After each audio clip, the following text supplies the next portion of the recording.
Hola, bienvenidos a su canal Poleplay.p. Papelón internacional. Dina Boluarte fue a Brasil a la cuarta cumbre presidencial amazónica sin saber nada del tema. Se la pasó todo el discurso leyendo un libreto con letras grandes para que no se equivoque la señora. No dio ningún punto de vista, tampoco se empapó del tema. Viajó pero ni siquiera se preocupó en estudiar a nuestro país sobre su realidad y problemática en la Amazonía. Simplemente Dina Boluarte estaba en las nubes. No sabía ni para qué estaba sentada ahí. Ese discurso fue el más aburrido de la cumbre, un libreto que daba vergüenza ajena a su propia comitiva. Dina no pudo aparentar su discurso con la pésima lectura que hizo. Papelón internacional, ni el saludo ni la conclusión a sus propuestas, total vergüenza. La comitiva de Dina Boluarte ya no sabía dónde poner la cara. Dina no sabía dónde estaba parada, no sabía ni para qué fue a la cumbre amazónica, ni qué temas podría aportar para un debate. El peor discurso. A diferencia del presidente de Colombia, Petro, que abundó temas controversiales e interesantes como propuesta a debatir. Tal es el caso de crear un tribunal internacional ambiental para juzgar los ilícitos en la región y una suerte de OTAN amazónica para defenderla con armas. Temas que se tienen que debatir y concluir para unirse en alianza y realmente defender la Amazonía. Acervo de sabores, de saberes. Es decir, el reconocimiento del acervo de sabores, de saberes, de sensibilidad, de inteligencia. ¡Ay, qué bruto, focalicero! Queremos que la cumbre de Belén constituya también un parteaguas para nuestra organización. La organización del Tratado de Cooperación Amazónica que en los últimos años ha impulsado. Señores jefes de delegación, señores ministros de Estado, señoras y señores. Señor presidente, estimados colegas, el Perú participa a través de su presidenta en esta cumbre que para nosotros reviste especial relevancia por realizarse en el querido Brasil con un alto sentido de responsabilidad y compromiso. Como mujer oriunda del Perú profundo, que siempre ha honrado y respetado a la naturaleza, vengo con la convicción de que la Amazonía no solo es el pulmón del mundo, como anoche lo decía presidente Lula, sino es el corazón del planeta. Sin embargo, nunca antes en la historia la Amazonía ha estado tan amenazada como hoy. Por ello, el propósito que nos convoca no puede ser otro que el desarrollo integral, sostenible e inclusivo de nuestra Amazonía. Ayer en la mañana mi tía se mojó el ombligo. ¿Qué? Ayer en la mañana mi tía se mojó el ombligo. ¡Se enojó conmigo! Lo que ha formado nuestra visión de una Amazonía con rostro humano. Esta centralidad del Perú en la Amazonía, así como su particular visión de ella, se expresan en múltiples sentidos. Primero, con rostro humano, porque la Amazonía, que constituye el 61% de la superficie de Perú, no es un santuario ocupado únicamente por la naturaleza, es el hogar de casi 5 millones de peruanas y peruanos y de 50 millones de sudamericanos. La prioridad tiene que ser, por tanto, responder a las necesidades de bienestar de los ciudadanos, en especial de nuestras comunidades nativas y originarias que habitan esta región. Constatamos con pesar que la pobreza y la desigualdad son más críticas y más agudas en nuestra Amazonía que en el resto del país. Su productividad y acceso a bienes y servicios es más baja aún. Cerrar esas brechas económicas y sociales es una obligación política y moral de quienes tenemos responsabilidades de Estado. Tenemos que actuar ya. No hay tiempo que perder. Es hora de desarrollar políticas públicas que involucren a todos los niveles de gobierno y contemplen adecuadamente el criterio de sostenibilidad.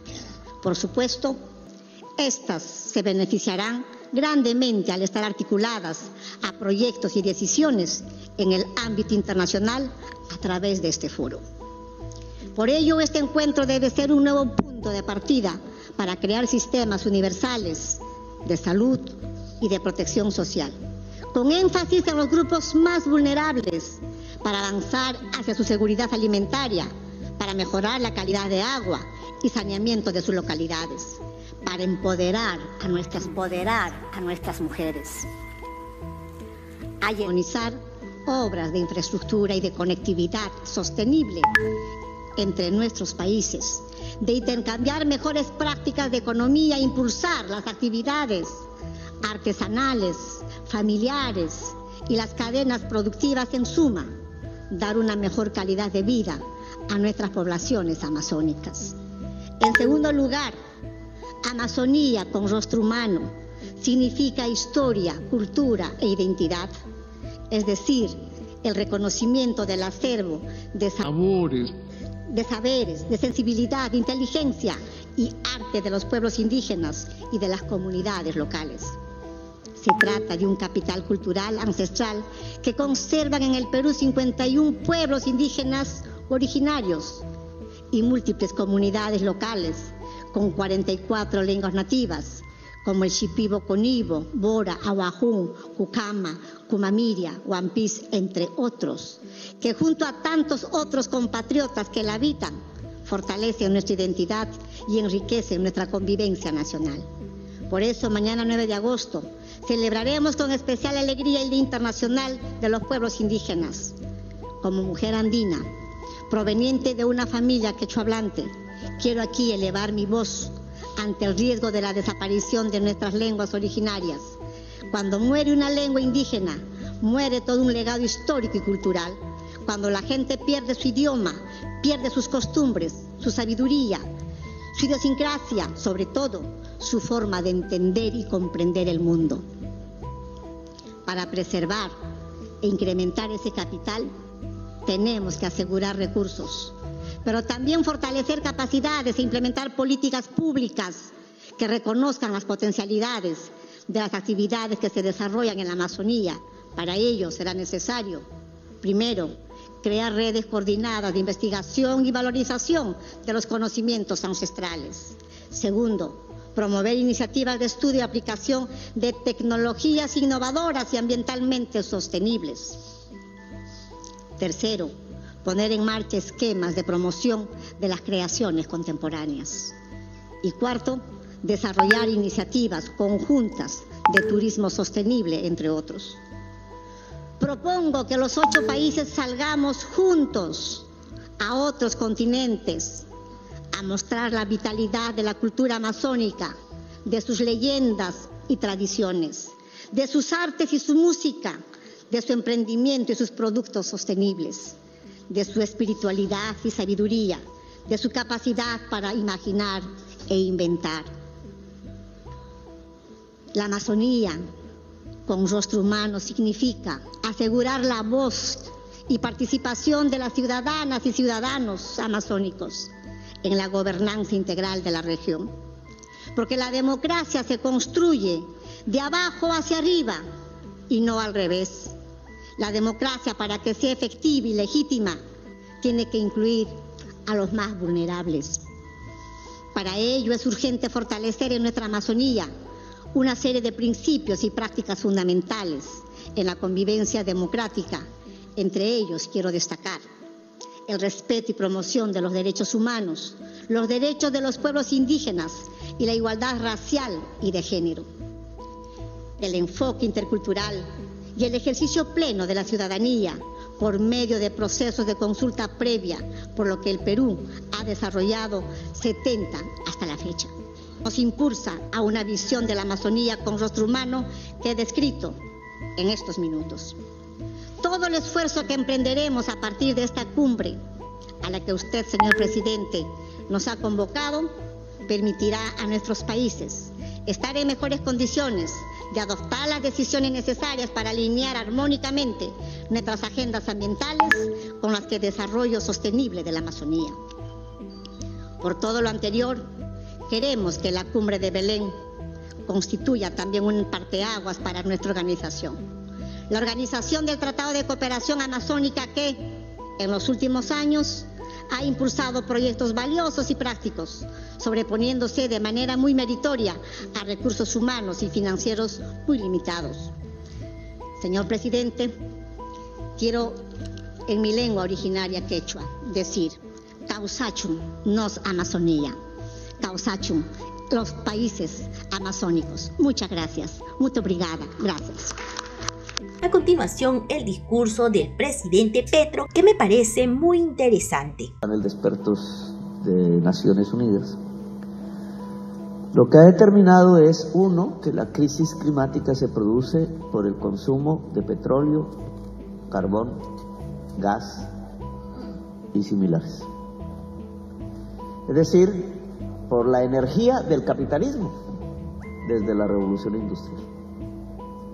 Es con esa energía que se han alcanzado las productividades que hoy existen en el mundo y por tanto los niveles de confort del promedio de la sociedad de los países ricos del mundo. Y eso genera un enorme interés, que es el que encarcela la política.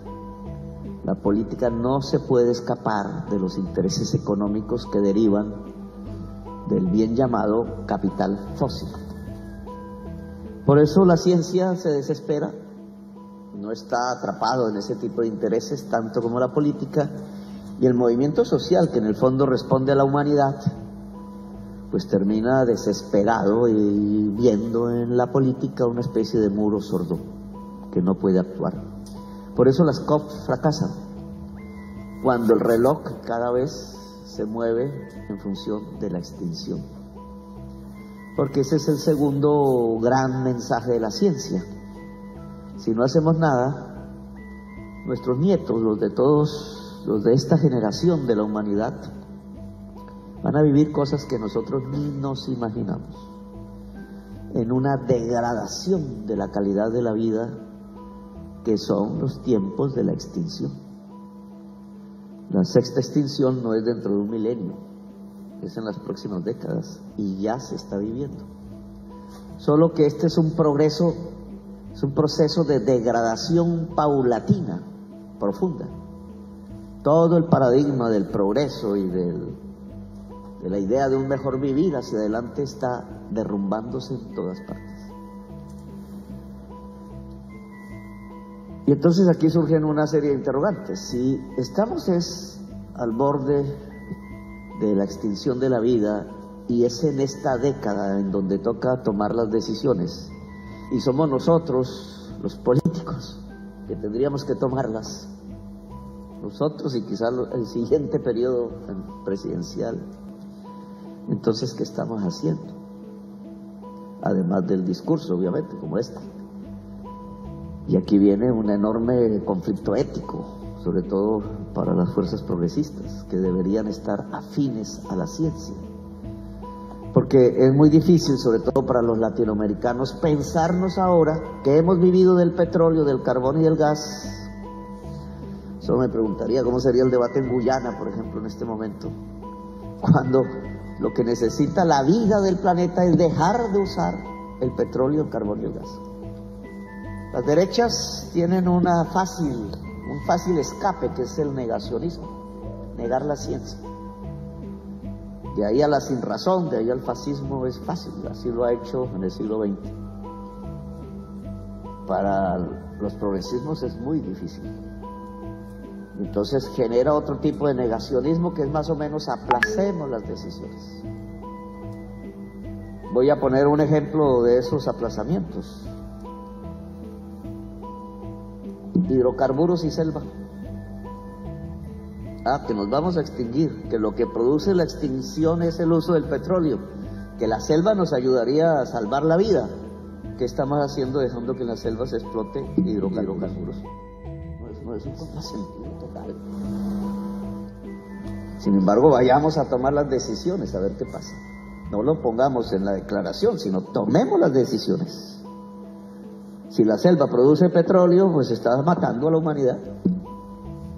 En un doble efecto, porque deja de ser selva, deja de ser esponja y al mismo tiempo emite CO2. Y entonces, no, que es que el aparato económico, que es que el desarrollo nacional, que es el negacionismo, aplazando las decisiones que son fundamentales para la vida.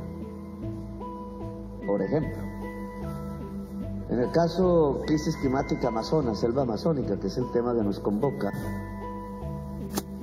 pues digamos, todo el agua de los Andes, todo el agua que se toma el pueblo colombiano depende de la selva.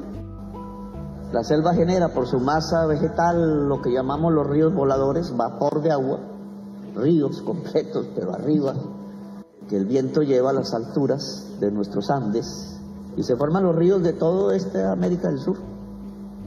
El Orinoco, el Amazonas, el Río de la Plata, el Magdalena, el Cauca, todos. Y de ahí sacamos el agua de nuestras grandes ciudades, de nuestra población. Sin selva amazónica no hay agua. Miren la dinámica. Sin selva amazónica nosotros nos iremos hacia los Estados Unidos en éxodos, esperando allá en el borde de la frontera las ametralladoras. Porque ¿qué va a hacer los pueblos sin agua? Se van. Es lo lógico de la historia humana.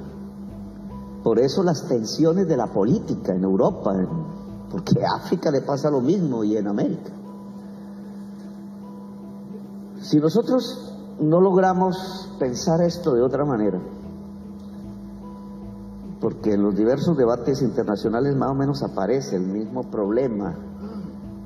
Si uno mira, digamos, un ciudadano rico, un ciudadano de clase media de los Estados Unidos y le midiera la huella de carbono, comparado con uno aquí, incluso de clase media, la distancia es inmensa. La riqueza en la sociedad actual, desde la revolución industrial, se mide por emisiones de CO2. Se es más rico entre más CO2 se emita. Si mi modelo de carro es tal, no sé qué, si viajo en avión, si todos los días viajo en avión, etcétera, pues un hombre rico, un hombre del capital, pero es el que más emite, es decir, es el de los mayores aportantes. La riqueza, trátese de un individuo, de una nación, de un bloque, está medida por el CO2. El CO2 es la base de la riqueza. Y entonces cuando hablamos de que esto nos va a extinguir y que tenemos que mirar esto de otra manera, pues ni más ni menos lo que nos está diciendo la vida en el planeta es que nos toca cambiar el sistema económico. Y bastante y a profundidad.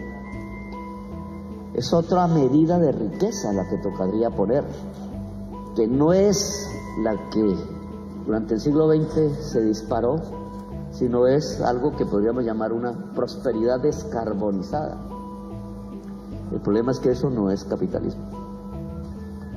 Una prosperidad descarbonizada nos pone en otros rumbos, incluso un poco indefinidos. Una prosperidad sin carbón. No podemos vivir de otra manera. No tenemos alternativa. Decir, no, es que podemos hacer las dos cosas, el carbón y el sin carbón, no vale. Nos extinguimos, se acabó la vida. Luego, la alternativa que tenemos para mantener la vida es prosperar sin carbono, descarbonizados. Eso es otra sociedad, otro poder, otra geopolítica, otra manera de entender la economía. Y entonces, nosotros no somos propiamente los que emitimos, somos relativamente pobres, como los africanos, como el sur de Asia. El esfuerzo se está haciéndose en el norte, pero en el norte se está haciendo el esfuerzo en dos caminos y no se sabe cuál va a dominar. Una política pretende descarbonizar las economías del norte. Ahí tienen a Biden, ahí tienen cierto progresismo europeo que va en ese camino. Y otra política pretende mantener el estándar de vida del norte amurallándose, es decir, desechándonos a nosotros, sabiendo que va un éxodo hacia allá por esa política, alistándose para resistirlo. Ese es el fascismo, la barbarie global. ¿Nosotros qué podemos pretender? ¿Qué podríamos aportar? Pues en América del Sur lo que podemos aportar es precisamente, entre varias opciones, a cuidar esta selva, pero de verdad. Cuidar esta selva de verdad. Es decir, ¿cómo se puede poner un motor económico paralelo al de la depredación y del mismo tamaño en valor para que se revitalice, es decir, para que se deje crecer la selva de nuevo? ¿Cuánto vale eso? En cada país, ¿cuál sería el cálculo? No tendríamos los recursos nosotros mismos suficientes. De aquí que tenemos que lanzar una propuesta, que no es pedir que nos den plata, aunque lo den, no sería suficiente. Esa es una manera retórica de la política del norte de decirle a su sociedad que está haciendo algo tirándonos 40 millones de euros, o 50, o 100, o 1000. Esto vale mucho más. Esto, si lo valoramos, vale mucho más, y no es ni con el regalo del norte ni con nuestras capacidades económicas actuales como podemos asumirlo.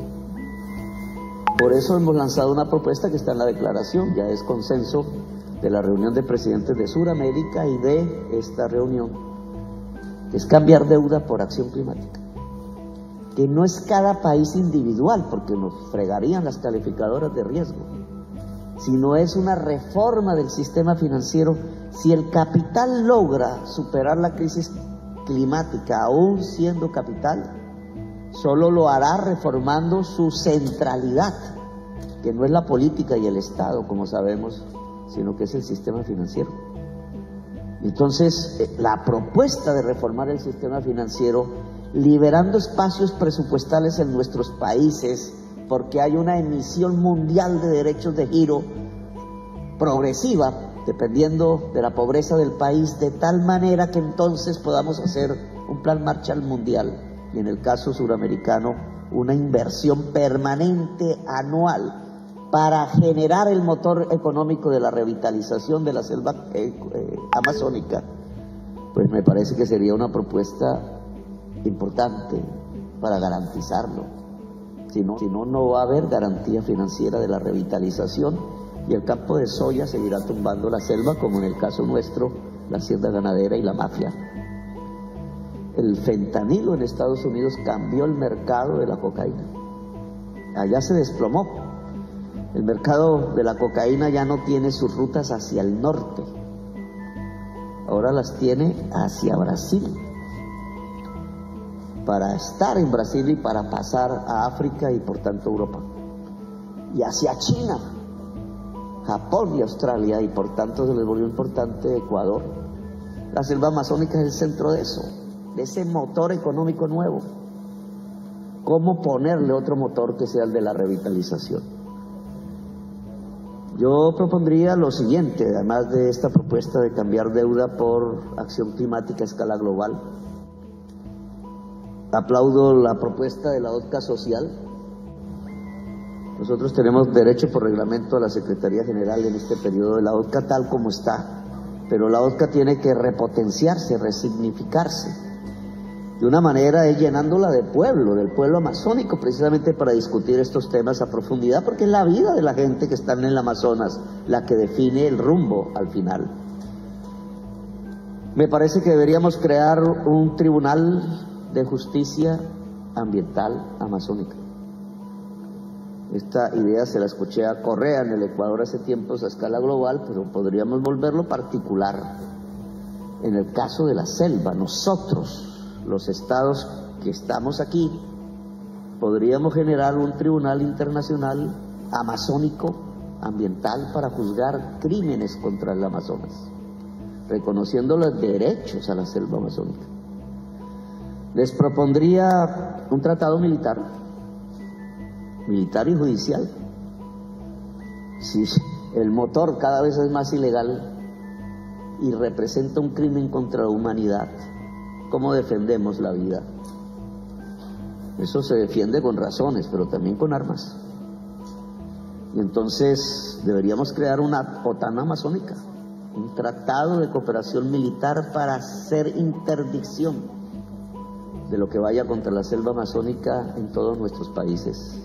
respetando obviamente nuestras soberanías, pero coordinando la fuerza. Y en esa medida creo que hay una reunión de ministros de defensa que sería importante ver si pudiéramos llegar a este tipo de acuerdo militar. Y les propondría un centro común científico de investigación sobre la selva, para pensarla, para analizarla. Una ciudad tan grande como esta, ¿de qué va a vivir si revitalizamos la selva? No de la depredación, que fue como se originaron todas nuestras ciudades dentro de la selva, sino tiene que ser de la bioeconomía, pero esa bioeconomía no va a aparecer sin investigación. Cosas de estas ya están en proceso, pero creo que deberíamos hacer un gran salto precisamente en el tratado de los países amazónicos para generar un fuerte centro de investigación científica nuestro alrededor de la selva amazónica. Y son las propuestas que dejaría en el debate. Les recomendaría mucho ese debate de una selva que extrae petróleo. ¿Es posible mantener una línea política de ese nivel? Es decir, apostarle a la muerte y destruir la vida. ¿O América Latina y las fuerzas políticas latinoamericanas deberíamos plantear otra cosa diferente? Que es lo que yo llamo la prosperidad descarbonizada, que es otro tipo de sociedad, de poder y de economía. Gracias, señor presidente.